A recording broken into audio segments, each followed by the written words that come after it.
이 세상의 역사는 구원의 관점으로 흘러가요. 이 역사의 주관자가 되시는 분은 하나님이시고, 하나님의 목적은 이 세상의 많은 사람들을 구원해 내시는 목적을 가지고 계시기 때문에 그 목적을 이루기 위해서 민족과 나라와 또 개인의 사건과 여러 가지 일들, 만남과 만남을 통해서 섭리 가운데 이루어 가시고 또 역사에 나가시는 거거든요. 그래서 이 세상의 역사는 구원의 관점으로 해석이 되어야 되고, 또 구원의 관점으로 해석된 역사를 무엇이라고 부르는가 하면은 구속사라고 부릅니다. 한번 따라 볼까요? 구속사. 그래서 성경은 이 구속사의 관점으로 창세기부터 요한계시록에 이르기까지 하나님께서 어떤 사람을 택하셔서 어떻게 구원을 예수 그리스도를 통해서 이루어 나가시는가의 그 역사적 흐름대로 기술이 되어 있고, 또 하나님께서는 그 정밀한 기계와 같이 모든 사건들을 어떤 사람과 민족과 종족을 구원하시기 위한 도구로서 그런 것들을 성취해 나가십니다. 예를 하나 들면, 여러분 잘 아시는 요셉, 형들의 그 미움을 받아서 애굽으로 종으로 팔려가죠. 그 종살이를 통해서 마음 가운데 얼마나 형들에 대한 분노와 미움이 가득했겠습니까? 어쨌든 그 시련 속에 계속해서 그 시련이 이어지고 종살이와 감옥살이를 하다가 하나님의 특별한 개입하심으로 말미암아 바로 왕의 애굽 왕 바로 왕의 그 꿈을 해석해 nem을 통해서 단번에 죄수의 신분에서 애굽의 총리로 높아지게 되죠. 바로에게 알려주신 하나님의 그 꿈대로, 계시대로 7년간 엄청난 풍년이 있고, 또 그 이들을 이어서 7년간 흉년이 오게 되는데, 먹을 것을 찾아서 그 형들이, 야곱의 가족들이 애굽으로 들어왔는데 요셉을 알지 못하죠. 못 알아봅니다. 요셉은 알고 있고요. 그래서 그의 형들의 그 회개한 그 진심을 확인한 후에 요셉이 자기의 신분에 대해서 누구인지를 밝힙니다. 그래서 복수를 당할까 염려하는 형들을 안심시키면서 모든 고난과 그 인생의 스토리들이 하나님의 구원의 역사였음을 고백하는, 구속사적인 관점에서 자기 인생을 풀어내는 그런 말을 하는데, 그 본문 내용은 창세기 45장 7절에서 8절 말씀입니다. 창세기 45장 7절에서 8절까지 같이 읽겠습니다. 창세기 45장 7절에서 8절 말씀입니다. 시작. 하나님이 큰 구원으로 당신들의 생명을 보존하고 당신들의 후손을 세상에 두시려고 나를 당신들보다 먼저 보내셨나니, 그런즉 나를 이리로 보낸 이는 당신들이 아니요 하나님이시라. 하나님이 나를 바로에게 아버지로 삼으시고 그 온 집의 주로 삼으시며 애굽 온 땅의 통치자로 삼으셨나이다. 참 요셉의 인생은 답답하고 괴로운 나날들이었고, 그 형들의 미움을 통해서 아픔과 고난과 시련을 살았지만, 이제 보니까 하나님께서 우리 온 집안을, 가족을 구원하시기 위해서 나를 애굽으로 먼저 보내기 위해서 형들을 사용하신 것이고, 나의 아픔을 사용하셔서 하나님의 그 구원을 이루어내신 것이다 라고 하는 구속사적인 관점에서 자기 인생을 다시 재해석해내죠. 우리의 삶 가운데 그런 관점이 필요합니다. 예를 하나 들면, 부부가 결혼을 했는데 아내를 통해서 내가 예수님을 믿게 됐어요. 그러면 그냥 사랑해서 결혼한 거지만 구원의 관점에서 하나님께서 나를 건져주시기 위해서 아내를 먼저 예수 믿게 하셨고, 그리고 우리가 서로 사랑함으로 결혼해서 내가 결국은 예수 믿을 수 있도록 그 구원을 이루어내셨구나. 또 예를 들면 어떤 사람이 사업이 부도가 내서 심령이, 마음이 굉장히 가난해져 있었던 차에 친구를 통해서 교회에 나오게 되었고, 또 그로 말미암아 구원을 받게 됐으면 결국은 경제적인 어려움마저도 하나님께서 구원의 도구로서 하나님께서 사용하시고 그 친구를 미리 보내셔서 그렇게 나를 건져주신 구원의 역사로서 하나님께서 그 섭리 가운데 인도해 내시는 것으로 우리가 구원의 역사를 그렇게 해석을 해야 된다는 것이죠. 오늘 본문 말씀을 보면 이스라엘 백성들이 가나안 땅을 점령하는 데 있어서 요단강을 건너서 제일 먼저 점령해야 되는 것이 바로 여리고 성이었습니다. 여리고 족속들을 그 성 안에, 크고 견고한 성 안에서 살았는데 말 그대로 난공불락의 그 요새와 같아서 여리고 성을 무너뜨리고 정복한다는 것은 이스라엘 백성들 굉장히 어려운 일이었습니다. 그래서 그 군대 대장이었던 여호수아가 2명의 사람을 뽑아서 정탐꾼으로 여리고 성에 이렇게 은밀하게 정탐하기 위해서 보냈는데 기생, 창녀입니다. 그 창녀의 집에 묵다가 그 라합이라고 하는 사람, 그 집의 주인이었던 라합이라고 하는 사람을 만나게 되었고, 또 위급한 때에 라합을 통해서 그 2명의 정탐꾼이 보호받게 되었고, 그것을 통해서 여리고 성이 무너질 때 라합과 그의 가족들을 구원해내는 그런 스토리가 본문 말씀 가운데 있게 되는 것이죠. 우리가 읽은 1절 말씀을 다시 한번 읽어보도록 하겠습니다. 여호수아 2장 1절 같이 다시 한번 읽겠습니다. 시작. 눈의 아들 여호수아가 시딤에서 2 사람을 정탐꾼으로 보내며 이르되 가서 그 땅과 여리고를 엿보라 하매 그들이 가서 라합이라 하는 기생의 집에 들어가 거기서 유숙하더니. 잘 보시면 여호수아가 2 정탐꾼을 보낸 이유가 뭐냐면 그 땅과 여리고를 엿보기 위해서, 정탐하기 위해서 정탐꾼을 보낸 거예요.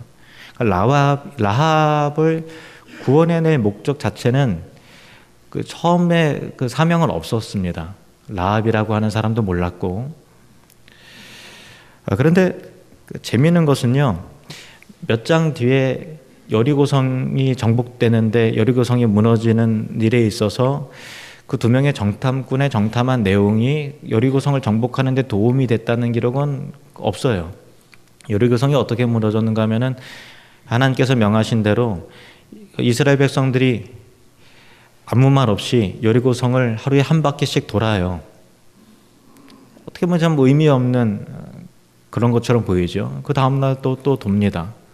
또 입도 뻥끗하지 말라 그랬으니까 침묵하면서 또 돌아요. 그리고 맨 마지막 7째 날에 7바퀴를 돌고 한꺼번에 여리고성을 향해서 함성을 지르고 나팔을 부니까 하나님의 그 신 권능으로 여리고성이 무너져 내렸어요.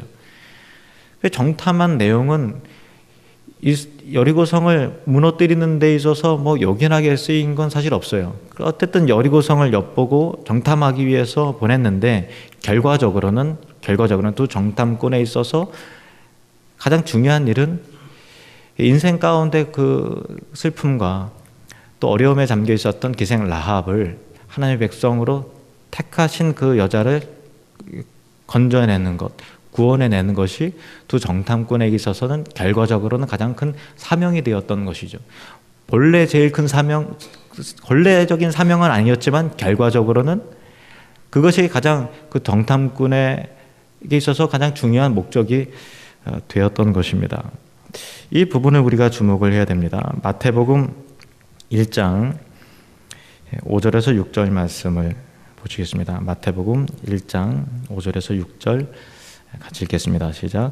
살몬은 라합에게서 보아스를 낳고 보아스는 룻에게서 오벳을 낳고 오벳은 이새를 낳고 이새는 다윗 왕을 낳으니라. 아멘.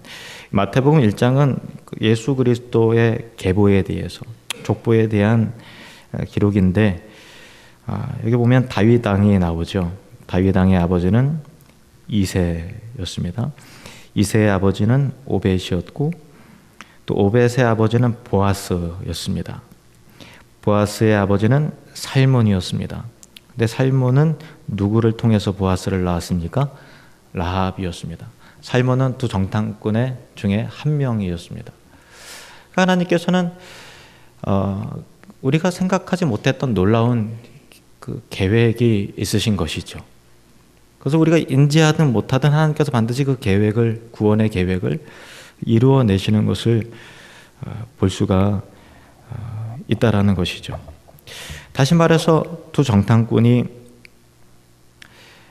정탐의 사명을 가지고 갔지만 하늘의 관점에서는 영혼을 구원하는 일이 그 두 사람에게서 가장 위대한 사명이 되었듯이 우리가 이 땅에 살면서 여러 사업과 경영과 또 학교를 다니면서 자녀를 키우면서 또 친구의 부모님을 만나고 또 고향 친구를 만나고 등등 여러 가지 만남과 일들이 있는데 그런 걸 통해서 우리가 중요하다고 생각하는 것보다 하늘의 관점에 더 중요한 일들을 이루기 위한 계획하심이 그 만남과 일들 가운데 숨어 있다라는 것을 우리는 깨달아야 된다라는 것이죠.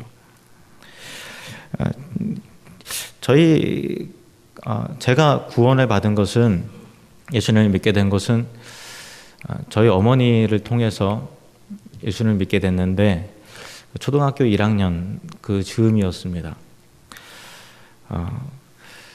근데 지금은 뭐 예수님 믿고 나서 이렇게 생각을 해보니까 예수님 믿지 않았더라면 우리 가족이 어떻게 됐을까 상상을 해봅니다. 어떻게 됐을까? 예수님을 안 믿었더라면, 구원받지 못했으면 우리 가족은 어떻을까? 그 예수님을 믿었을 당시에 저희 아버지가 건축 설계를 하셨는데 보증을 막 서두시다가 일이 잘못되고 그 사람이 어떻게 이게 도망가는 바람에 그 집안이 빚더미에 오르게 됐고, 또 저희 아버지는 그 간이 굉장히 안 좋으셔서 병원에서 얼마 살지 못할 것 같은 그런 이게 어떤 일종의 뭐 사형 선고 비슷하게 그렇게 받으셨어요. 그래서 저희 어머니하고 아버지 굉장히 슬퍼하셨고 행복한 가정인 줄 알았는데 짜증나는 일들이 막 집안 가운데 생겨나는 거예요. 그래서 저희 아버지는 이제 맨날 이제 뭐 밖에 나가셔서 며칠씩 고수톱 치느라고 안 들어오시고, 저희 어머니는 또 맨날 우시고 부부 싸움 하시고 뭐 그런 집안 분위기였는데 예수를 안 믿었다면 저희 아버지 그대로 돌아가셨을 것이고, 그 빚은 어머니가 감당이 안 되니까 제가 큰 집으로 양자로 가게 돼 있었거든요. 아마 양자로 갔을 것이고 등등 이렇게 뭐 가족들이 뿔뿔이 흩어지고 그랬겠죠. 일어난 일은 아닌데 뻔한 그 보여지는 그 그림들이 있어요. 근데 예수님을 믿게 되었고 하나님께서 그 집안을 회복시켜 주시고 저희 아버지를 치료해 주시고 또 경제적인 어려움도 오랫동안 지고 갔지만 그러나 그 어려움 가운데 기쁨과 또 감사함으로 그것을 감당할 수 있었던 신앙의 힘을 키워주셨고 그랬습니다. 그런데 저희 어머니는 어떻게 예수님을 믿게 됐는가 하면, 친한 친구분이 대장암을 걸리셨어요. 대장암 말기 판정 받으셔서 그 서울의 세브란스 병원에 입원을 하셨는데, 같은 병실에 있었던 어떤 그 환자분도 어떤 뭐 암이셨는지 모르겠습니다만은 그분을 통해서 예수님을 믿게 됐고, 예수님 믿어서 저희 어머니를 마지막으로 소원이니까 나랑 한번 교회 가자 그렇게 하셔서 저희 어머님을 데리고 교회 가셨고, 그때 구원을 받으신 저희 어머님이 가족을 구원해 내셨죠. 근데 저희 아버지가 처음에는 순순히 따라 나가셨던 게 아니고요. 이제 어머니 교회 못 가게 하려고 칼로 막 옷을 막 찢고 막 그렇게까지 하셨거든요. 근데 특별한 하나님의 어쨌든 그 역사하심이 있었던 거죠.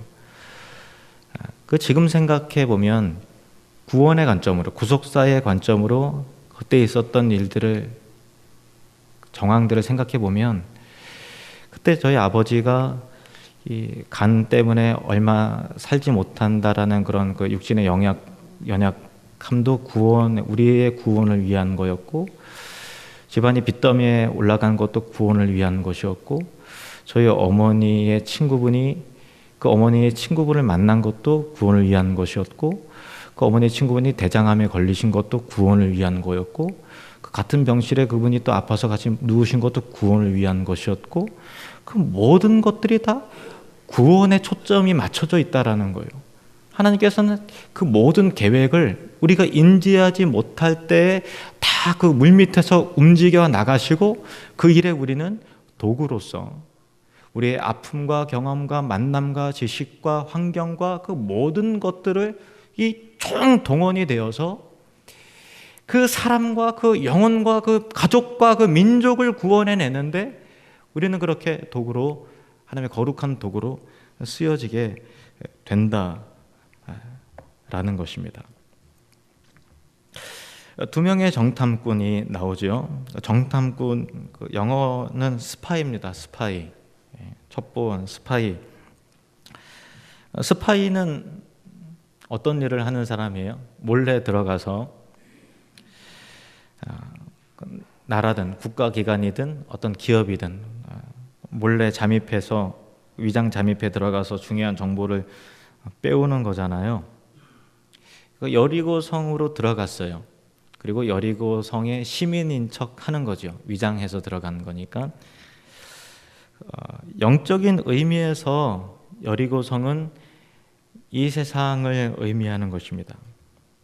무너질 이 세상에서 스파이와 같이 잠입해 들어가서 하나님께서 택하신 중요한 한 사람을 빼오죠.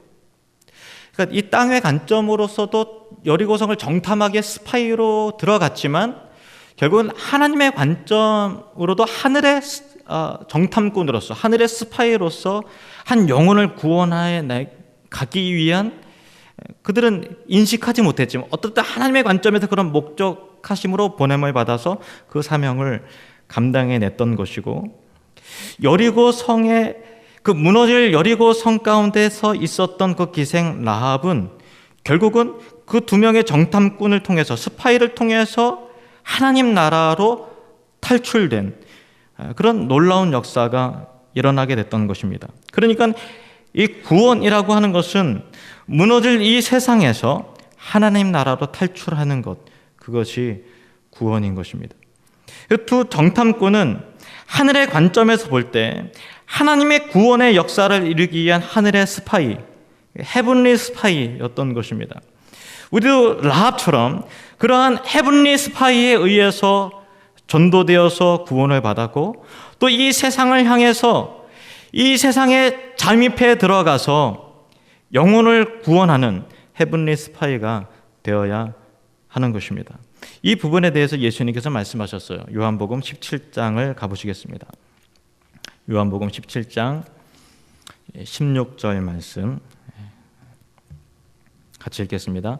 내가 세상에 속하지 아니함 같이 그들도 세상에 속하지 아니하였사옵나이다. 예수님이 여기까지요. 예수님께서 이 세상에 계셨지만 이 세상에 속하지 않았다는 거예요. 두 명의 정탐꾼이 여리고성에 들어갔지만 여리고성에 속하지 않은 것 같이, 여기서 말하는 그들이라는 것은 예수님의 제자들이고 또 우리들을 말하는 것입니다. 그들도 세상에 속하지 아니하였사옵나이다. 이것이 우리의 신분이요 정체성인 거예요. 따라해 봅시다. 우리는 세상에 속하지 않았습니다. 여기서 질문이 생겨요. 왜 세상에 속하지 않았는데 왜 세상 속에 있는 것일까? 라고 하는 질문이에요.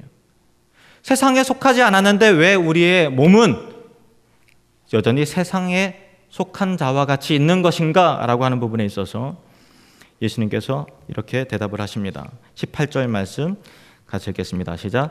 아버지께서 나를 세상에 보내신 것 같이 나도 그들을 세상에 보내었고, 세상에 속하지 않은 하나님께서, 하나님의 아들 예수 그리스도께서 아버지의 보냄을 받아 세상에 보내졌던 것 같이, 아버지께서 나를 세상에 보내신 것 같이 나도 그들을 세상에 보내었고, 그러니까 세상에 속하지 않았지만 세상 속에 있는 이유는 예수님께서 우리를 세상 가운데 보내셨기 때문에 그런 것입니다. 잠입해 들어갔다는 거예요. 20절 말씀을 같이 읽어볼까요? 20절 시작. 내가 비옵는 것은 이 사람들만 위함이 아니라 또 그들의 말로 말미암아 나를 믿는 사람들도 위함이니. 어떤 목적으로 예수님께서 우리를 세상에 속하지 않았음에도 불구하고 세상에 보내셨는가? 그들의 말을 통해서 예수 그리스도를 믿는 사람들을 위해서. 이것이 헤븐리 스파이의 사명인 것이죠. 그들의 전도를 통해서 이 세상에 있는 여리고성과 같이 멸망할 세상 가운데서 하나님 나라로 탈출시켜는 그런 사명을 감당해 나가는 거죠.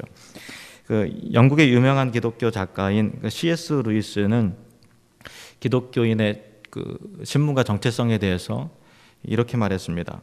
기독교인은 사탄에게 빼앗긴 세상을 다시 탈환하기 위해서 세상으로 숨어 들어온 스파이다. 다시 말씀드립니다. 기독교인은 사탄에게 빼앗긴 세상을 다시 하나님께로부터 다시 세상 가운데서 탈환하기 위해서 세상으로 숨어 들어온 스파이다. 이 사명에 대해서 바울은 이렇게 말하고 있습니다. 사도행전 20장 24절 말씀 보시겠습니다. 시작. 내가 달려갈 길과 주 예수께 받은 사명 곧 하나님의 은혜의 복음을 증언하는 일을 마치려 하면은 나의 생명조차 조금도 귀한 것으로 여기지 아니하노라. 아멘. 제가 다시 한번 읽습니다. 내가 달려갈 길과 주 예수께 받은 사명, 하나님의 은혜의 복음을 증언하는 일을 마치려 하면은 나의 생명조차 조금도 귀한 것으로 여기지 아니하노라. 잘 보십시오. 그 정탐꾼이, 스파이가 여리고성을 정탐하려는 목적을 가지고 여리고성에 들어왔지만 결과적으로는 라합을 건져내고 구원해낸 것이, 그의 가족을 하나님 나라로 인도한 것이 그들의 삶에 있어서 가장 큰 공이 되었고 공로가 되었고 인정을 받은 일이 되었듯이, 어쩌면 저와 여러분도 각기 다른 상황 속에서 직업도 다르고 만나는 사람도 다르고 해야 될 사명도 다르지만 하나님 나라의 관점으로 보았을 때, 우리가 하나님 나라에 들어가게 됐을 때 가장 크게 인정받고 가장 크게 하나님께 상 주실 일이 과연 무엇일까라고 했을 때, 구원의 관점으로, 복음의 관점으로 다시 한번 재해석되어야 될 그런 일들이 일어나게 된다는 것입니다. 우리의 삶 가운데 또 다른 중요한 일들이 있음에도 불구하고 하나님께는 제일 중요한 일들은 바로 그 사람을 구원해내는 것, 그 사람을 건져내는 것이 하나님 앞에 가장 위대한 사명이요 또 계명이라는 것입니다. 다니엘서 12장 3절 말씀을 같이 한번 읽어보겠습니다. 다니엘서 12장 3절 말씀 시작. 지혜 있는 자는 궁창의 빛과 같이 빛날 것이요 많은 사람을 옳은 대로 돌아오게 한 자는 별과 같이 영원토록 빛나리라. 아멘. 저 하늘에 가면 하나님께서 가장 크게 칭찬하고 인정해 주실 일이 무엇일까? 그거 한번 생각해 봅시다.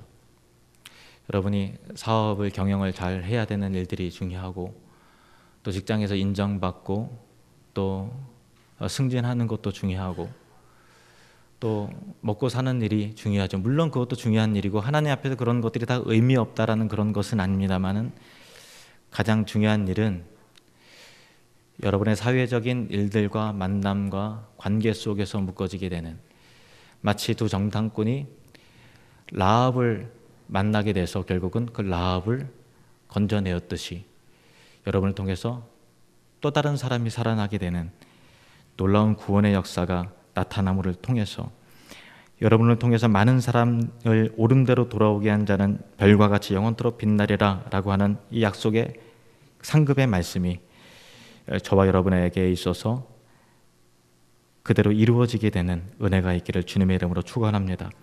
이 시간 기도할 때